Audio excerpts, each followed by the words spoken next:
दृष्टि आईएएस के today GK programme में आपका स्वागत है। शुरुआत करते हैं पिछले अभ्यास प्रश्न से, जिसमें हमने आपसे पूछा था निम्नलिखित में से कौन सा देश कजाकिस्तान के साथ अपनी सीमा साझा नहीं करता है। आपके ऑप्शन थे ऑप्शन ए चीन, ऑप्शन बी रूस, ऑप्शन सी अफगानिस्तान या फिर ऑप्शन डी उज्बेकिस्तान।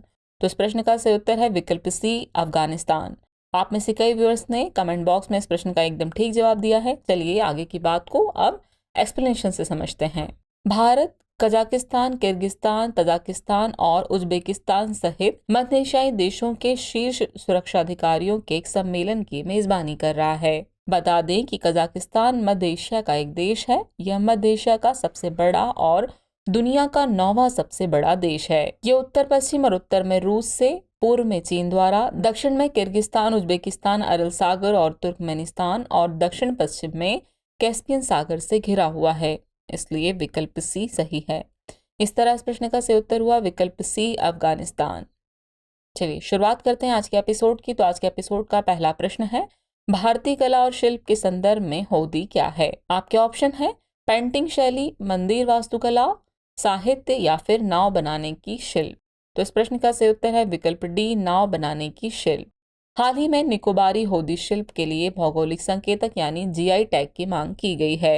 किसी केंद्र शासित प्रदेश से अपने उत्पादों के लिए जीआई टैग मांगने वाला यह पहला आवेदन है। आपको बता दें कि होदी निकोबारी जनजाति के लिए एक पारंपरिक नाव बनाने की शिल्प है, इसलिए विकल्प डी सही है। होदी बनाने का तकनीकी कौशल निकोबारियों को उनके पूर्वजों से विरासत में मिला है। ये स्थानीय रूप से उपलब्ध पेड़ों या आसपास के द्वीपों पर उपलब्ध सामग्री का उपयोग करके बनाया जाता है। इस तरह इस प्रश्न का सही उत्तर है विकल्प डी नाव बनाने की शिल्प। अगला प्रश्न है, हाल ही में चर्चित शब्द फिशिंग के संदर्भ में कौन सा कथन सही है। आपके ऑप्शन है ये एक प्रकार की धोखाधड़ी है जिसका उपयोग साइबर अपराधी लोगों को बरगलाने के लिए करते हैं। ये बैलिस्टिक मिसाइलों में प्रयुक्त होने वाली तकनीक है। यह एक उपकरण है जिसका उपयोग समुद्री प्रदूषण को मापने के लिए किया जाता है, या फिर कि युद्ध के कारण कच्चे तेल की बढ़ती कीमत से जुड़ा है। इस प्रश्न का सही उत्तर है विकल्प ए यह एक प्रकार की धोखाधड़ी है जिसका उपयोग साइबर अपराधी लोगों को बरगलाने के लिए करते हैं। ये कथन है सही।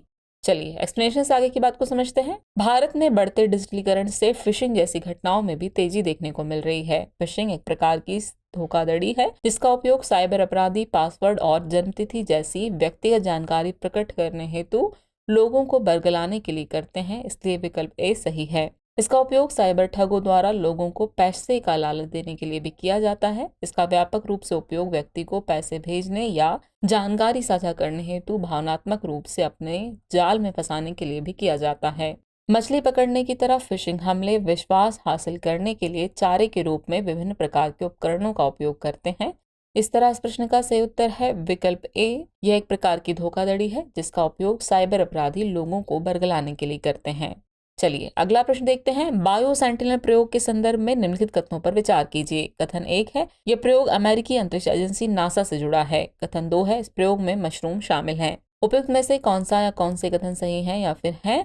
आपके ऑप्शन है केवल एक, केवल दो, एक और दो दोनों, या फिर न तो एक न ही दो। तो इस प्रश्न का सही उत्तर है विकल्प ए यानी केवल एक कथन है जो सही है। नासा के आर्टेमिस 1 कार्यक्रम के साथ शुरू हुए बायो सेंटिनल विज्ञान प्रयोग पर यीस्ट कोशिकाएं अब गर्म हो रही हैं। नासा का बायो सेंटिनल प्रयोग वैज्ञानिकों को जीवित प्राणियों पर गहरे अंतरिक्ष विकिरण के प्रभावों को बेहतर ढंग से समझने में मदद करेगा। यह भविष्य में लंबी अवधि के अंतरिक्ष मिशनों पर अंतरिक्ष यात्रियों की बेहतर सुरक्षा सुनिश्चित करेगा। बायो सेंटिनल नामक छोटा उपग्रह नासा के एम्स रिसर्च सेंटर में वैज्ञानिकों द्वारा विकसित किया गया है, इसलिए कथन 1 सही है। अंतरिक्ष में रहने वाले प्राणियों पर पड़ने वाले प्रभाव का आकलन करने के लिए शोधकर्ता अंतरिक्ष में यीस्ट भेज रहे हैं, इसलिए कथन 2 सही नहीं है। इस तरह इस प्रश्न का सही उत्तर हुआ विकल्प ए यानी केवल एक कथन जो है सही है। अगला प्रश्न है कॉलिंग नेम प्रेजेंटेशन यानी CNAP का प्रयोग किससे संबंधित है। आपके ऑप्शन है अंतरिक्ष अन्वेषण, समुद्री विज्ञान, दूरसंचार या फिर चेहरा पहचान प्रौद्योगिकी। तो इस प्रश्न का सही उत्तर है विकल्प सी दूरसंचार। हाल ही में भारतीय दूरसंचार नियामक प्राधिकरण यानी ट्राई ने कॉलिंग नेम प्रेजेंटेशन यानी CNAP पर एक परामर्श पत्र जारी किया, इसलिए विकल्प सी सही है। CNAP कॉल किए गए व्यक्ति को कॉलिंग पार्टी के बारे में जानकारी प्रदान करेगा। यह एक तरह से ट्रू कॉलर के समान कार्य करेगा। यूजर्स को कॉल करने वाले व्यक्ति का नाम स्पष्ट कर उसे सहूलियत प्रदान करेगा। साथ ही ये टेलीफोन उपयोगकर्ताओं को अज्ञात या स्पैम कॉलर्स के उत्पीड़न से बचाने में प्रभावी होगा। इस तरह इस प्रश्न का सही उत्तर है विकल्प सी, दूरसंचार। अगला प्रश्न है, निम्नलिखित में से कौन सा कथन खाद्य और कृषि संगठन के बारे में सही नहीं है? आपके ऑप्शन है, ये संयुक्त राष्ट्र की एक विशेष एजेंसी है, इसकी स्थापना 1945 में हुई थी, ये वियना ऑस्ट्रिया में स्थित है, या फिर वर्तमान में इसके 195 सदस्य हैं। इस प्रश्न का सही उत्तर है विकल्प सी, यह वियना ऑस्ट्रिया में स्थित है। ये कथन जो है सही नहीं है। चलिए एक्सप्लेनेशन से आगे की बात को समझते हैं। हाल ही में भारत के प्रधानमंत्री ने खाद्य और कृषि संगठन के मुख्यालय में अंतर्राष्ट्रीय बाजरा वर्ष के उद्घाटन समारोह में अपना संदेश दिया। आपको बता दें कि खाद्य और कृषि संगठन यानी FAO संयुक्त राष्ट्र की एक विशेष एजेंसी है जो भूख को हराने के लिए अंतर्राष्ट्रीय प्रयासों का नेतृत्व करती है। इसकी स्थापना 1945 में हुई थी। इसका मुख्यालय रोम, इटली में स्थित है, इसलिए विकल्प सी सही होगा। वर्तमान में इसके 195 सदस्य देश हैं, जिसमें 194 देश और एक यूरोपीय संघ शामिल है। ये दुनिया भर के 130 से अधिक देशों में काम करता है। इस तरह इस प्रश्न का सही उत्तर हुआ विकल्प सी, ये वियना ऑस्ट्रिया में स्थित है। ये कथन जो है गलत है, क्योंकि इसका मुख्यालय रोम के इटली में है। चलिए अगला प्रश्न देखते हैं। अभ्यास संगम के संबंध में निम्नलिखित कथनों पर विचार कीजिए। कथन 1 है, यह भारत और अमेरिका के बीच एक संयुक्त नौसेना विशेष बल अभ्यास है। कथन 2 है, यह पहली बार 1994 में आयोजित किया गया था। उपयुक्त में से कौन सा या कौन से कथन सही है या फिर हैं? आपके ऑप्शन है केवल 1, केवल 2, 1 और 2 दोनों, या फिर न तो 1 न ही 2। तो इस प्रश्न का सही उत्तर है विकल्प सी, 1 और 2 दोनों ही कथन जो है सही है। हाल ही में भारतीय नौसेना, मार्को और US नेवी सील के बीच एक संयुक्त नौसेना विशेष बल अभ्यास संगम शुरू हुआ, इसलिए कथन 1 सही है। गोवा में शुरू हुए इस अभ्यास का यह 7वां संस्करण है। यह अभ्यास पहली बार 1994 में आयोजित किया गया था, इसलिए कथन 2 सही है। ये दोनों देशों के बीच एक महत्वपूर्ण सैन्य और कूटनीतिक पहल है जो उनके बीच विश्वास और दोस्ती को दर्शाता है। इस तरह इस प्रश्न का सही उत्तर है विकल्प सी, यानी 1 और 2 दोनों ही कथन जो है सही है।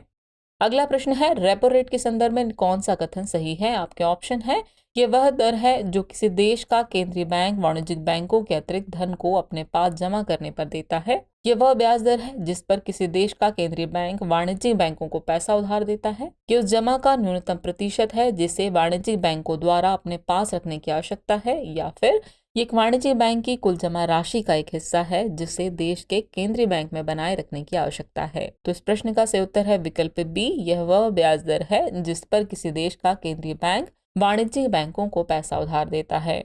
चलिए एक्सप्लेनेशन से बात को समझते हैं। हाल ही में भारतीय रिजर्व बैंक यानी RBI ने मुद्रास्फीति को मौजूदा स्तर से नीचे लाने के लिए रेपो रेट में वृद्धि की है। रेपो रेट वह दर होती है जिस पर वाणिज्यिक बैंक आवश्यकता होने पर केंद्रीय बैंक यानी RBI से धन उधार लेते हैं, इसलिए विकल्प बी सही है। जबकि रिवर्स रेपो दर वह दर है जो किसी देश का केंद्रीय बैंक वाणिज्यिक बैंकों को केंद्रीय बैंक में अपनी अतिरिक्त धनराशि जमा करने के लिए भुगतान करता है। इस तरह इस प्रश्न का सही उत्तर है विकल्प बी, यह वह ब्याज दर है जिस पर किसी देश का केंद्रीय बैंक वाणिज्यिक बैंकों को पैसा उधार देता है। चलिए अगला प्रश्न देखते हैं। G7 समूह के संदर्भ में निम्नलिखित कथनों पर विचार कीजिए। कथन 1 है, यह उन्नत लोकतंत्रों का एक अनौपचारिक समूह है। कथन 2 है, रूस की सदस्यता 2014 में ही निलंबित कर दी गई थी। और कथन 3 है, भारत भी G7 का सदस्य है। उपयुक्त में से कौन सा या कौन से कथन सही नहीं है या फिर हैं? आपके ऑप्शन है केवल 1 और 2, ऑप्शन बी केवल 2 और 3, ऑप्शन सी केवल 3, या फिर ऑप्शन डी 1, 2 और 3। तो इस प्रश्न का सही उत्तर है विकल्प सी, यानी केवल 3 कथन जो है सही नहीं है। हाल ही में G7 देशों द्वारा रूसी कच्चे तेल की कीमत को सीमित करने के बाद तेल की कीमतों में वृद्धि हुई है। G7 समूह औद्योगिक लोकतंत्रों का एक अनौपचारिक गुट है, इसलिए कथन 1 सही है। इसके 7 सदस्यों में संयुक्त राज्य America, Canada, France, Germany, Italy, Japan और यूनाइटेड किंगडम शामिल हैं, इसलिए कथन 3 सही नहीं है। इस समूह में रूस भी शामिल था, जिसकी सदस्यता 2014 में क्रीमिया के विलय को लेकर निलंबित कर दी गई थी, इसलिए कथन 2 सही है। इस प्रकार विकल्प सी सही होगा, यानी कि इस प्रश्न का सही उत्तर है विकल्प सी, केवल 3 जो कथन है वो सही नहीं है, बाकी के सभी कथन सही हैं। चलिए अगला प्रश्न देखते हैं। हाल ही में खबरों में रहा वासेनार अरेंजमेंट किससे संबंधित है? आपके ऑप्शन है आपदा प्रबंधन, खेल प्रौद्योगिकी, जलवायु परिवर्तन, या फिर दोहरे उपयोग के सामान और प्रौद्योगिकियां। तो इस प्रश्न का सही उत्तर है विकल्प डी, दोहरे उपयोग के सामान और प्रौद्योगिकियां। भारत 1 जनवरी 2023 को एक वर्ष की अवधि के लिए बहुपक्षीय प्रौद्योगिकी नियंत्रण समझौते वासेनार अरेंजमेंट या WA की अध्यक्षता ग्रहण करेगा। वासेनार व्यवस्था क्षेत्रीय और अंतर्राष्ट्रीय सुरक्षा एवं स्थिरता में योगदान करने के लिए स्थापित की गई है।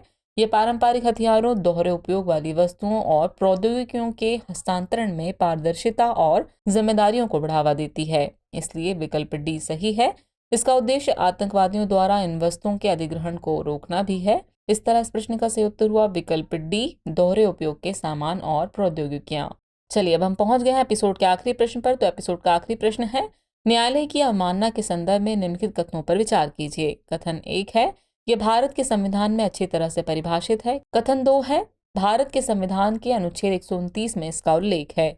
उपरोक्त में से कौन सा या कौन से कथन सही है या फिर हैं?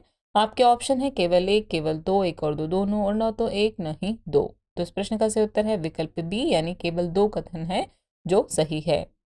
चलिए एक्सप्लेनेशन आगे की बात को समझते हैं। हाल ही में न्यायालय की अवमानना मामले में दिल्ली उच्च न्यायालय ने एक फिल्म निर्माता को अदालत में पेश होने का आदेश दिया।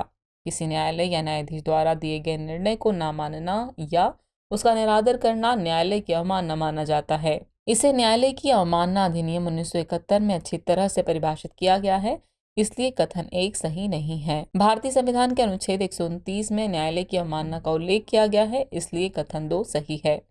इस प्रकार इस प्रश्न का सही उत्तर है विकल्प बी, यानी केवल 2 कथन जो है वह सही है। चलिए अब नजर डाल लेते हैं एपिसोड के अभ्यास प्रश्न पर। तो अभ्यास प्रश्न है, रेड पांडा की आयुसीन स्थिति क्या है? आपके ऑप्शन है option A vulnerable, option B endangered, option C critically endangered या फिर ऑप्शन डी एक्सटिंक्ट। तो व्यूअर्स इस प्रश्न का जवाब कमेंट बॉक्स में देना न भूलें। जल्दी मिलते हैं नए एपिसोड में नए नए सवालों और उनके नए नए जवाबों और जानकारियों के साथ। तब तक के लिए शुक्रिया।